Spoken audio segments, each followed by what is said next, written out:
Easy പോയിന്റിലേക്ക് ഏവർക്കും സ്വാഗതം. +2 പൊളിറ്റിക്കൽ സയൻസിൻ്റെ ഫോക്കസ് പോയിന്റ് റിവിഷനിലെ 9ാം ഭാഗം ഇൻഡോ ചൈന റിലേഷൻസ്, അതായത് ഇന്ത്യയും ചൈനയും തമ്മിലുള്ള ബന്ധം. In the beginning the relation between India and China were cordial. വളരെ സൗഹാർദ്ദപരമായ ഒരു ബന്ധമായിരുന്നു ഇന്ത്യയും ചൈനയും തമ്മിൽ ആദ്യമായി ഉണ്ടായിരുന്നത്. Nehru played a big role in maintaining a good relationship. നമ്മുടെ പ്രൈം മിനിസ്റ്റർ ജവഹർലാൽ നെഹ്റു ആ ബന്ധം നിലനിർത്തുന്നതിൽ വളരെയധികം പങ്കുവഹിച്ചു. India was the first country to recognise China after the Chinese revolution. Chinese വിപ്ലവത്തിന് ശേഷം ചൈനയെ അംഗീകരിച്ച ആദ്യത്തെ രാജ്യമായിരുന്നു India. Nehru did his best to help China. ചൈനയെ സഹായിക്കാനായിട്ട് അദ്ദേഹത്തിന് പറ്റുന്ന രീതിയിലെല്ലാം പരമാവധി ശ്രമിച്ചു. എന്തിൽ നിന്ന്?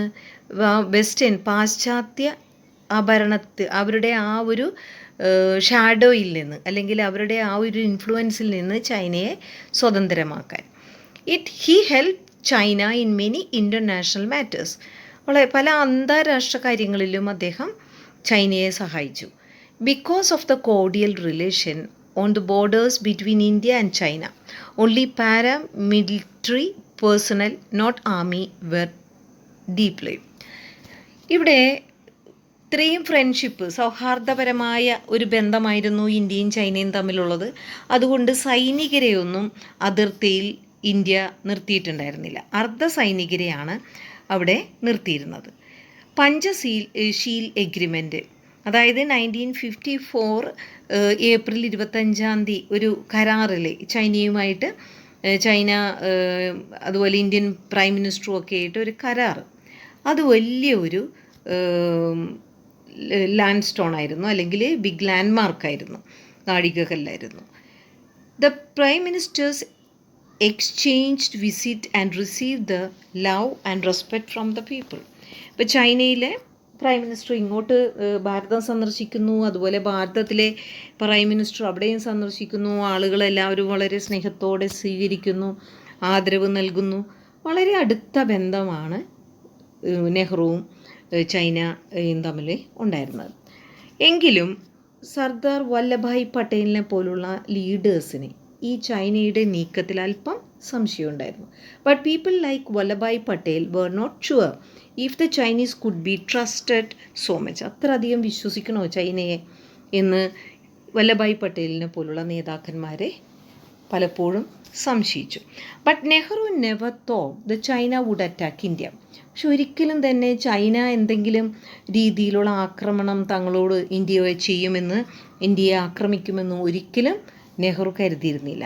പക്ഷേ 1962 ചൈന ഇന്ത്യയെ ആക്രമിച്ചപ്പോൾ നെഹ്റുവിൻ്റെ ചിന്താഗതി തെറ്റാണ് എന്ന് മനസ്സിലായി. 2 കാര്യങ്ങളാണ് ചൈനയുമായുള്ള ബന്ധം തകർത്തത്. The 2 things spoiled the good relationship between China and India. ഒന്ന് ടിബറ്റൻ ഇഷ്യൂ ആണ്, ടിബറ്റിൻ്റെ പേരിലുള്ള ഒരു ഇഷ്യൂ. അടുത്തത് അതിർത്തി പ്രശ്നമാണ്, boundary dispute. Even in the 1950s, when India had good relation with China, the boundary dispute existed. ഇപ്പോൾ ഈ 1950 ചൈനയുമായി നല്ല ബന്ധത്തിൽ തുടർന്നുകൊണ്ടിരിക്കുന്ന ആ സമയത്ത് തന്നെ അതിർത്തി തർക്കങ്ങളുണ്ടായിരുന്നു. പലപ്പോഴും അങ്ങോട്ടും ഇങ്ങോട്ടും ചർച്ച ചെയ്യുകയും ക്ലാരിഫൈ ചെയ്യുകയും ഒക്കെ ചെയ്തിരുന്നു. China was not ready to accept our views and suggestions regarding the boundary. ഈ അതിർത്തിയെക്കുറിച്ച് നമ്മൾ ഭാരതീയർ ഇന്ത്യയുടെ കാഴ്ചപ്പാടുകളും നിർദ്ദേശങ്ങളും ഒന്നും സ്വീകരിക്കാൻ ചൈനക്ക് സാധിച്ചിട്ടില്ല, അതിന് തയ്യാറുമായിരുന്നില്ല. The main dispute was about the boundary in the west and east. പടിഞ്ഞാറ് കിഴക്ക് അതിർത്തി, അതിനെ ചൊല്ലിയായിരുന്നു എപ്പോഴും ഒരു തർക്കമുണ്ടായിരുന്നത്. China claim the Ladakh region of Jammu and Kashmir. ഇപ്പോൾ ജമ്മു ആൻഡ് കാശ്മീരിലെ ലഡാക്ക് എന്ന് പറയുന്ന സ്ഥലം ചൈനയുടേതാണ് എന്നും, അതുമാത്രമല്ല അരുണാചൽ പ്രദേശിലെ പല പ്രദേശങ്ങളും തങ്ങളുടേതാണ് എന്ന് അവർ അവകാശപ്പെട്ടു. അങ്ങനെ ഇതിനെക്കുറിച്ച് വലിയൊരു ചെറിയൊരു ഇഷ്ടക്കുറവ് ചൈനയുടെ ഭാഗത്തുനിന്നുണ്ടായിരുന്നു. അപ്പോൾ 1957-59 Chinese occupied the Aksai Chin sector and build the Karakoram highway. അപ്പോൾ 57-59 ആയപ്പോഴേക്കും പതുക്കെ ചൈനക്കാർ അക്സായ് ചിൻ മേഖല കൈവശപ്പെടുത്തിയിട്ട് അവിടെ ഒരു ഹൈവേ പണിതു, കരക്കോറം ഹൈവേ പണിതു. അപ്പോൾ അങ്ങോട്ടും ഇങ്ങോട്ടും ഇതിൽ നേതാക്കന്മാരൊക്കെ ഇടപെട്ടു, കത്തിടപാടുകളൊക്കെ നടത്തി. There were letters between leaders but nothing positive happen. അപ്പോൾ ഒന്നും തന്നെ ചെയ്യാൻ സാധിച്ചില്ല. ഇതിന് ഈ പ്രശ്നത്തെ ചൊല്ലി കത്ത് ഇടപാടുകളൊക്കെ നടന്നു എങ്കിലും ഒന്നും ഒരു പോസിറ്റീവായിട്ടൊന്നും നടന്നില്ല. ഇനി രണ്ടാമത്തെ ഇഷ്യൂ ടിബറ്റ് മേലുള്ള ഇഷ്യൂ ആണ്. 1950 ചൈന അനക്സ് ടിബറ്റ് അങ്ങോട്ട് കൈയടക്കി. It was a breach of trust. അതൊരു വിശ്വാസ ലംഘനമായിരുന്നു. പഞ്ചശീല കരാറൊക്കെ അനുസരിച്ച് അങ്ങനെ ഒരു കടന്നുകയറ്റമൊന്നും പാടില്ലായിരുന്നു. In the beginning India did not object it. ആദ്യം തുടക്കത്തിൽ ഇന്ത്യ അതിനെ ഒന്നും പ്രതികരിച്ചില്ല. But it could not continue to maintain it silence as the Chinese try to impose their culture on the Tibetans. ഇപ്പോൾ ടിബറ്റ് അവരുടെ ഭാഗമാക്കി പിടിച്ചെടുക്കുക മാത്രമല്ല ചെയ്തത്, തങ്ങളുടെ കൾച്ചർ ടിബറ്റൻ ജനതയിൽ അടിച്ചേൽപ്പിക്കുക എന്നും തുടങ്ങി.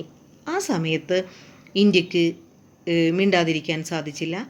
അതുമാത്രമല്ല, വേറൊരു പ്രശ്നവും കൂടി ഉണ്ടായി. 1959 Dalai Lama, the spiritual leader of the Tibet, sought refuge in India. അപ്പോൾ ടിബറ്റിലെ അവിടെ ആത്മീയ നേതാവായ ദലൈ ലാമ അവിടെ നിന്ന് ഓടിപ്പോന്ന് ഇന്ത്യയിലെ അഭയം തേടി.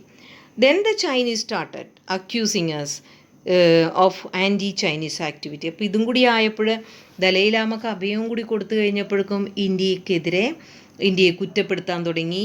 ചൈനീസ് വിരുദ്ധ പ്രവർത്തനങ്ങൾ ഇന്ത്യ നടത്തുന്നു എന്ന് പറഞ്ഞിട്ട്. In October 1962 the Chinese army infiltrated into the area of dispute. അപ്പോൾ 1962 ഒക്ടോബറിൽ ചൈനീസ് സൈന്യം തർക്കപ്രദേശങ്ങളിലേക്ക് അങ്ങ് നുഴഞ്ഞു കയറി. The Chinese army occupied some important places in Arunachal Pradesh. Arunachal പ്രദേശങ്ങളൊക്കെ അവരങ്ങോട്ട് കൈവശപ്പെടുത്തിയത് അവരുടെയാണ് എന്നും പറഞ്ഞുകൊണ്ട് ഏകദേശം ഒരാഴ്ചയോളം ഈ ആക്രമണം നീണ്ടു നിന്നു. അത് കഴിഞ്ഞപ്പോൾ വീണ്ടും അടുത്ത മാസം വീണ്ടും ഇത് തുടർന്നുകൊണ്ടിരിക്കുകയാണ്. അപ്പോൾ but the Indian army stop the Chinese on the western side of Ladakh. അപ്പോൾ ഇങ്ങനെ വന്നപ്പോഴേക്കും ഇന്ത്യൻ സൈന്യം ലഡാക്കിൻ്റെ പടിഞ്ഞാറ് ഭാഗത്ത് വെച്ചിട്ട് ചൈനക്കാരെ തടഞ്ഞു. അങ്ങോട്ട് ലഡാക്കിലോട്ടൊക്കെ പ്രവേശിക്കാനായിട്ട് അനുവദിച്ചില്ല. ബട്ട് ഇൻ ദി ഈസ്റ്റ് സൈഡിൽ, ഇത് വെസ്റ്റേൺ സൈഡിൻ്റെ കാര്യമാണ്. അപ്പോൾ ഈസ്റ്റേൺ സൈഡിൽ അവർക്ക് ആസാം പ്രദേശത്തിലേക്ക് കടക്കാൻ സാധിച്ചു. But in the east they were able to come up to the Assam plain. അപ്പോൾ വെസ്റ്റ് വന്നപ്പോൾ അവിടെ ഇന്ത്യൻ സൈന്യത്തിന് അത് ചെറുക്കാൻ സാധിച്ചു. എന്നാൽ കിഴക്കൻ പ്രദേശമൊക്കെ അവർ നുഴഞ്ഞു കയറി. ദെൻ ദേ അനൗൺസ്ഡ്, അത് കഴിഞ്ഞ് നുഴഞ്ഞൊക്കെ കയറി കഴിഞ്ഞിട്ട് അവർ ഏകപക്ഷീയമായി ഞങ്ങൾ വെടി നിർത്തുന്നു എന്ന് പറഞ്ഞിട്ട് പിൻവാങ്ങിപ്പോവുകയും ചെയ്തു. അപ്പോൾ they announce unilateral ceasefire and retreated from the occupied area. ആ ഏരിയയിൽ നിന്ന് തിരിച്ചു പോവുകയും ചെയ്തു. അപ്പോൾ ഇതാണ് സംഭവിച്ചത്. After effects of Indo China war. അപ്പോൾ ഇൻഡോ ചൈനീസ് യുദ്ധത്തിൻ്റെ അനന്തരഫലങ്ങൾ എന്തൊക്കെയാണെന്ന് ചോദിച്ചാൽ, റഷ്യയുമായുള്ള ഇന്ത്യയുടെ ബന്ധം. കാരണം റഷ്യ അവിടെ നിഷ്പക്ഷത പാലിക്കുകയാണ് ചെയ്തത്. അപ്പോൾ ഒരു കാരണവശാലും ഇന്ത്യയെ സഹായിക്കാനൊന്നും റഷ്യ വന്നില്ല. അപ്പോൾ റഷ്യ വേഗം തന്നെ സഹായം തേടിയത് USA-നോടും ബ്രിട്ടനോടാണ്. അപ്പോൾ അതുകൊണ്ട് തന്നെ സൈനിക സഹായം USA-യോടും ബ്രിട്ടനോടും നേടേണ്ടി വന്നു. അതുപോലെ തന്നെ ആളുകളിൽ ഇതൊരു ഷെയിമാണ് തീർച്ചയായിട്ടും. ഒരു യുദ്ധം എന്ന് പറയുമ്പോൾ ചൈന അറ്റാക്ക് ചെയ്തു, അത് ഇന്ത്യ നന്നായിട്ട് ശക്തമായി ചെറുത്തു നിന്നു. പടിഞ്ഞാറൻ പ്രദേശത്ത് നിന്ന് അവരെ ഓടിക്കാൻ സാധിച്ചു. കിഴക്കൻ പ്രദേശത്ത് അവർക്ക് കയറിയെങ്കിലും അവർക്ക് അവിടെ തുടരാനായില്ല, അവർ വിഡ്രോ ചെയ്തു. അപ്പോൾ എങ്കിലും ഒത്തിരി നാണക്കേട് തന്നെയാണ് ഇന്ത്യക്ക്. അപ്പോൾ ഇത് ജനങ്ങളിലെ ഒരു ദേശീയ വികാരം ഒന്ന് ശക്തിപ്പെടുത്താനായിട്ട് കാരണമായി. പക്ഷേ ഈ യുദ്ധാനന്തരം ഉദ്യോഗസ്ഥരൊക്കെ തങ്ങളുടെ അനാസ്ഥ കൊണ്ടാണ്, കാരണം ബോർഡറിലൊന്നും സൈനികരെയൊന്നും വിന്യസിപ്പിച്ചിട്ടുണ്ടായിരുന്നില്ല. അതുകൊണ്ട് തന്നെ അതിൻ്റെ എല്ലാം ചുമതല ഏറ്റെടുത്തിട്ട് ഉന്നത സൈനിക ഉദ്യോഗസ്ഥരൊക്കെ റിസൈൻ ചെയ്തു. നെഹ്റു ആണ് ഏറ്റവും കൂടുതൽ പഴികേട്ടത്. Nehru's close friend and then defence minister VK Krishna Menon had to resign. Defence minister, പ്രതിരോധ മന്ത്രി, ഏറ്റവും ഒരു യുദ്ധം വന്നു കഴിഞ്ഞാൽ ഉത്തരം പറയേണ്ടത് ഡിഫൻസ് മിനിസ്റ്ററാണ്. അദ്ദേഹം നെഹ്റുവിൻ്റെ ക്ലോസ് ഫ്രണ്ടും കൂടിയാണ്. അപ്പോൾ നെഹ്റുവിനുള്ള വിശ്വാസം അദ്ദേഹത്തിന് ഉണ്ടായിരുന്നിരിക്കണം. അതുകൊണ്ടാണ് ചൈനയെ അമിതമായി വിശ്വസിച്ചത്. അപ്പോൾ VK കൃഷ്ണ മേനോനും രാജിവെക്കേണ്ടി വന്നു. നെഹ്റു ആണ് ഈ പാർലമെൻറ്റിൽ ഏറ്റവും കൂടുതൽ ക്രിറ്റിസൈസ് ചെയ്തത്. ഈ ചൈനയെ അന്ധമായി വിശ്വസിച്ചതും അതുപോലെ തന്നെ കൗണ്ടർ അറ്റാക്കിനെ മിലിറ്ററിയെ തയ്യാറാക്കാത്തതിനും ഒക്കെ വിമർശനങ്ങൾ നേരിട്ടു. അപ്പോൾ മിലിറ്ററിയെ തയ്യാറാക്കി വെച്ചിരുന്നെങ്കിൽ അവർ കയറുമ്പോൾ തന്നെ അവരെ തിരിച്ച് അറ്റാക്ക് ചെയ്യാമായിരുന്നു. അപ്പം Nehru was criticise for his blind faith in China and for not being military ready to counter the attack. അപ്പോൾ ഒരു അവിശ്വാസ പ്രമേയം പാർലമെൻറ്റിൽ പാസ്സാക്കി. നിരവധി ചർച്ചകൾ പാർലമെൻറ്റിൽ നടന്നു.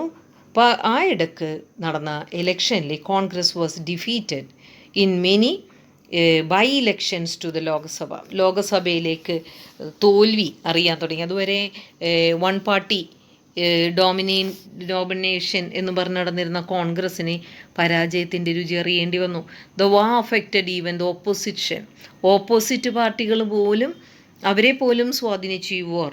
The war force the country to embark upon project to protect its unity and also to make economic progress in the country. അപ്പോൾ ഏറ്റവും കൂടുതൽ യുദ്ധം വന്നപ്പോൾ അവർ ഐക്യം സംരക്ഷിക്കണം എന്ന് മനസ്സിലായി. അതുപോലെ തന്നെ രാജ്യത്ത് സാമ്പത്തിക പുരോഗതിയും ഉണ്ടാക്കണം പദ്ധതികൾക്ക് വേണ്ടി അവർ മുന്നോട്ട് പോയി. ഇനി ഈ സമയത്ത് മറ്റൊരു അപകടം വന്നു. Sensing a weakened army, Pakistan a close ally of ചൈനയുടെ ഉറ്റ സുഹൃത്തായിട്ട് വരികയാണ് പാകിസ്ഥാൻ. അത് ഇന്ത്യയിൽ നിന്ന് പാർട്ട് ചെയ്ത് പോയിരിക്കുന്ന ഭാഗമാണ് പാകിസ്ഥാൻ. അവർ പതുക്കെ ഇന്ത്യയെ ആക്രമിക്കാൻ തുടങ്ങി.